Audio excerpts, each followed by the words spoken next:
Hello students, कैसे हैं आप लोग। आज आप लोगों के लिए जो टॉपिक है पीजीटी के लिए एल्गी।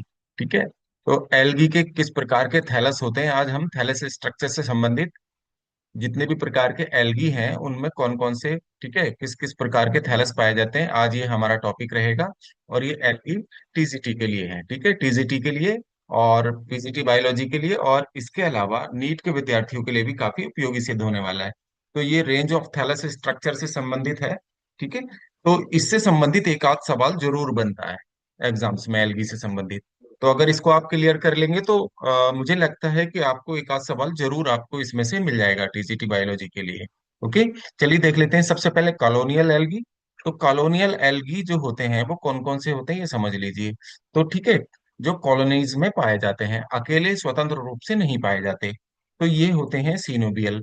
तो सीनोबियल वो होते हैं जो एक ऐसी कॉलोनी होती है जिसमें, ठीक है, डेफिनेट शेप और साइज के जो एल्गी होंगे, ठीक है, वो क्या होंगे, सीनोबियम में रहते हैं। ठीक है। एक ऐसी कॉलोनी जिसमें सारे एल्गल सेल जितने भी होंगे उनका अरेंजमेंट क्या होगा, डेफिनिट शेप होगी, डेफिनिट साइज होगा। ठीक है। और डेफिनिट अरेंजमेंट होगा उनका सेल्स का। तो ऐसे सेल्स, ऐसे जो एल्गल सेल्स होंगे उनको हम सीनोबियम कहते हैं। इसको ध्यान रखिएगा। और इसका सबसे अच्छा एग्जाम्पल है, ठीक है, सीनोबियम का।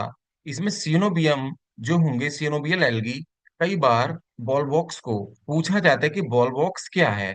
एक कॉलोनियल एल्गी है, कॉलोनी है, सीनोबियम है, ये दोनों या इनमें से कोई नहीं, इस तरह से एक सवाल पूछा भी गया था, कई बार इस तरह का सवाल पूछा गया है।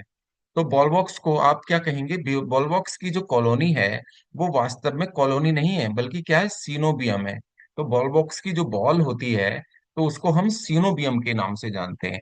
तो सीनोबियम क्या है, एक है तो कॉलोनी, लेकिन एक डेफिनेट शेप साइज और अरेंजमेंट होता है सेल्स का, जिसको हम सीनोबियम कहते हैं। तो ये बॉलवॉक्स में भी होती है, पेंडोराइना में भी होती है, और यूडोराइना में भी ये पाई जाती है, इसको ध्यान रखेंगे।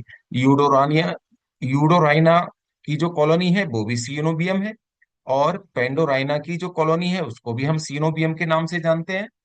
ओके, ध्यान रखेंगे। ये मोटाइल होते हैं, फ्लैजिलेटेड स्ट्रक्चर्स होते हैं, बॉल बॉक्स भी, पेंडोराइना और यूडोराइना, यूडोराइना भी। इसको ध्यान रखेंगे आप लोग, ये छोटी छोटी बातें आप लोग ध्यान रखेंगे। इससे आपको ऑब्जेक्टिव प्रश्न को चुनने में, उसका जो सही, जो सवाल का जो आंसर है, सही विकल्प चुनने में, आपको सही ऑप्शन चुनने में मदद मिलेगी। नॉन मोटाइल जो होते हैं, कुछ नॉन मोटाइल भी स्ट्रक्चर्स होती हैं, ये एल्गी पाए जाते हैं, जिनको सीनोबियम कहा जाता है, जिनके, ठीक है, कॉलोनीज को। तो विदाउट फ्लैजिला, तो ये विदाउट फ्लैजिला वाला जो सीनोबियम होता है वो होता है हाइड्रोडिक्टियोन। आपको देखिए चार प्रकार के सीनोबियम आपको बताए हैं, बॉलवॉक्स, पेंडोराइना और यूडोराइना। ये तो मोटाइल स्ट्रक्चर्स हैं, और इनकी कॉलोनी, या इनको क्या कहा जाएगा, सीनोबियम कहा जाएगा इनकी कॉलोनी को। और हाइड्रोडिक्टियोन को भी सीनोबियम कहा जाएगा, लेकिन ये हाइड्रोडिक्टियोन कैसा है, नॉन मोटाइल है, यानी कि non flagellated. Okay, without flagella के हाइड्रोडिक्टियोन पाया जाता है, इसको आप ध्यान रखेंगे। चलिए नेक्स्ट देख लेते हैं। देखिए पामिलॉइड एल्गी होते हैं कुछ। ओके, पामिलॉइड अवस्था, इस कॉलोनी में क्या होता है, जो नंबर ऑफ सेल्स होंगी और उनका जो शेप और साइज होगा वो डेफिनिट नहीं होता। अगर डेफिनिट होता तो सिनोबियम कहलाता, यहाँ डेफिनिट नहीं है। तो ये जो सेल्स हैं ये इरेगुलरली एग्रीगेटेड होती हैं, ये समूह में तो पाई जाती हैं, लेकिन रेगुलर रूप से, रेगुलरली नहीं होती, अनियमित रूप से होती हैं। ठीक है, with in A common mucilaginous matrix, एक म्यूसिलेजिनस मैट्रिक्स के अंदर, ठीक है, इरेगुलरली समूह में इकट्ठा रहती हैं। Okay, but they are independent, लेकिन वो इंडिपेंडेंट होती हैं एंड फंक्शन एज इंडिविजुअल्स, और प्रत्येक कोशिका उसकी एक इंडिविजुअल की तरह वर्क करती है। तो ये पामेलॉइड एल्गी में और सीनोबियम में ये डिफरेंस हो गया। ओके, जैसे क्लेमाइडोमोनास है, क्लेमाइडोमोनास भी पामेलॉइड इस अवस्था में पाया जाता है। इसमें क्या होता है कि एक म्यूसिलेजिनस सीथ के अंदर बहुत सारे क्या होंगे, सेल्स पाए जाएंगे। ठीक है, इरेगुलरली कहीं पर ये पूरी म्यूसिलेजिनस सीथ होगी। तो इस तरह की ये कॉलोनी जो होगी, ओके, तो उसको हम पामेला अवस्था के नाम से जानते हैं, या पामेलाइड एल्गी कहे जाएंगे। और दूसरा है टेट्रास्पोरा, ये भी पामेला अवस्था में पाया जाता है। ठीक है, पामेला अवस्था इसमें भी पाई जाती है टेट्रास्पोरा में। क्लेमाइडोमोनास तो है ही, ये इंपॉर्टेंट है।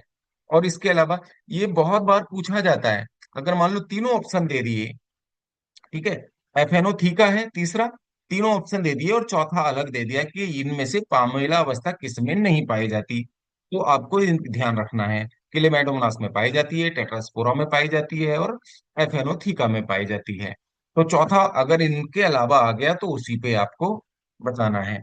और कई बार क्लेमाइडोमोनास दे दिया, क्लेमाइडोमोनास के साथ ये दोनों ऑप्शन नहीं है, टेट्रास्पोरा नहीं है, एफएनओ थीका नहीं है, और ठीक है क्लेमाइडोमोनास है कि इनमें से पामेल अवस्था किस में पाई जाती है, और क्लेमाइडोमोनास को आप टिक कर देंगे। ठीक है, चलिए नेक्स्ट देख लेते हैं। फिलामेंटस एल्गी होते हैं कुछ। ये फिलामेंटस जो होंगे, जिनमें फिलामेंट्स पाए जाएंगे, तो ये अनब्रांच्ड और ब्रांच्ड दो प्रकार के होंगे। अनब्रांच्ड जो होंगे वो होंगे जिग्निमा, यूलोथ्रिक्स, उडोगोनियम, नोस्टॉक, ऑसिलेटोरिया। ये कैसे हैं? अनब्रांच्ड हैं, सीधे सीधे इनके तंतु पाए जाते हैं, फिलामेंट्स पाए जाते हैं। ओके, इनमें ब्रांचेस नहीं होंगी, इनको ध्यान रखना। जिग्निमा, यूलोथ्रिक्स, उडोगोनियम, नोस्टॉक और ऑसिलेटोरिया। ओके, अब आता है देखिए ब्रांच्ड एल्गी। ब्रांच्ड एल्गी कौन कौन से हैं? इसमें फिलामेंटस में भी ब्रांच्ड शाखाएं पाई जाएंगी। इसमें होगा क्लेडोफोरा, ये सिंपल फिलामेंट होगा। ओके, होगा ब्रांच्ड क्लेडोफोरा लेकिन सिंपल फिलामेंट होगा। हेट्रोट्राइकस फ्रिस्चिएला में, एक्टोकार्पस में और कोलियोकीट में पाया जाता है। ओके, ये हेट्रोटाइकस होते हैं। इनके जो ट्राइकोम होंगे यानी कि फिलामेंट्स जो होते हैं वो अलग अलग होते हैं, मेल ब्रांच अलग होगी इनमें, फीमेल ब्रांच अलग होगी। तो इस स्थिति को क्या कहा जाता है? हेट्रोट्राइकस कहा जाता है। इनके जो तंतु होंगे अलग अलग होंगे, एक्टोकार्पस में भी मेल ब्रांच अलग, फीमेल ब्रांच अलग, कोलियोकीट में भी और फ्रिस्टिएलिया में भी। इनको आप ध्यान रखेंगे। फिर आते देखिए स्यूडो पेरेनकाइमेटस।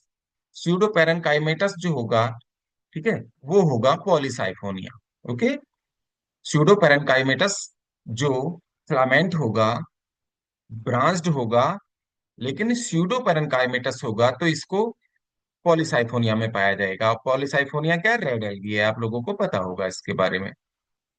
नेक्स्ट देख लेते हैं। अब आता देखिए पेरेनकाइमेटस एल्गी। पेरेनकाइमेटस एल्गी होते हैं लेमिनेरिया और सारगासम, ये पेरेनकाइमेटस होते हैं। साइफोनेसियस होते हैं। साइफोनेसियस जो एल्गी होंगे, जो नाल होगी उनमें खोखले होंगे अंदर से, ठीक है, तो ये जो नालवत होंगे तो ये बोकेरिया होगा और बोट्रीडियम होगा, ये साइफोनेसियस एल्गी होते हैं। अब आते देखिए यूनिसेल्युलर एल्गी। यूनिसेल्युलर एल्गी चार प्रकार के होते हैं। राइजोपोडियल, जिनमें राइजोपोड पाए जाते हैं। ओके, राइजोपोड जैसी स्ट्रक्चर्स पाई जाती हैं, ठीक है, जड़ जैसी स्ट्रक्चर जिनको राइजोपोड कहा जाता है। ये क्रिस अमीबा होगा और राइजोक्लोरिस होगा। फ्लैजिलेटेड होंगे यूनिसेल्स। फ्लैजिलेटेड जो होंगे क्लेमाइडोमोनास और यूग्लिना होगा। स्पाइरल जो होगा वो स्पाइरुलिना होगा। और नॉन मोटाइल जो स्ट्रक्चर्स होंगी यूनिसेल्स में, यूनिसेलुलर एल्गी में, वो क्लोरेला, क्यूकोकस और डायटम्स होते हैं। तो इनको आप लोग ध्यान रखिएगा। ठीक है, इनको आप ध्यान रखिएगा क्योंकि इनमें से एक आध प्रश्न मेरा मानना है कि अवश्य बनेगा। तो आप लोगों को ये ठीक है, एल्गी की जो डिफरेंट थैलस स्ट्रक्चर्स आप लोगों ने पढ़ी, आप लोगों को ये टॉपिक कैसे लगा? ठीक है, कमेंट बॉक्स में बताइएगा और मिलते हैं नेक्स्ट